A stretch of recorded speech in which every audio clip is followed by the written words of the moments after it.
Hi friends, welcome back to order flow intraday trader Telugu channel. Friends, ఇవాళ 1 CR journey first ఒక stop loss hit అయింది CE side, తర్వాత PE side తీసుకున్నాను. 1:2 వచ్చేసింది, exit అయిపోయాను. చూడండి, ఇవాళ మనది ప్రాఫిట్ 331 రూపీస్. 30 రూపీస్ పోనా మనకి 300 ఇవాళ ప్రాఫిట్. ట్రేడ్ లాజిక్ ఏంటనో చూపిస్తున్నాను.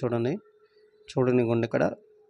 ఈ వీడియోలో ఎంతవరకు అయితే 1 మినిట్ ఎంతవరకు అయితే అంతవరకు చెప్తాను. మళ్ళీ ఫుల్ వీడియో కూడా చేస్తాను మీకు, ఓకేనా? ఈసారి నుంచి ఫుల్ వీడియో కూడా చేస్తాను. చూడండి, 3 మినిట్స్లో నేను చూస్తాను ట్రేడ్. నేను ఎప్పుడు 3 మినిట్స్లో అబ్జర్వ్ చేస్తాను. ఆప్షన్ షార్ట్ ఇక్కడ థ్రెషోల్డ్ వచ్చింది. చూడండి, ఇక్కడ మంచి థ్రెషోల్డ్ వచ్చింది. వీవ్యాప్ పైన ఉంది మార్కెట్. వీవ్యాప్ పైన ఉండి ప్లస్ ఇక్కడ మంచి నెంబర్ వచ్చింది. అందుకని ఇక్కడ నేను ఎంట్రీ ప్లాన్ చేశాను. ఇది నా స్టాప్ లాస్ హిట్ అయిపోయింది. ఓకే ఫ్రెండ్స్, ఇది కూడా అంతే. నేను ఇంకా ఫుల్ వీడియోలో మీకు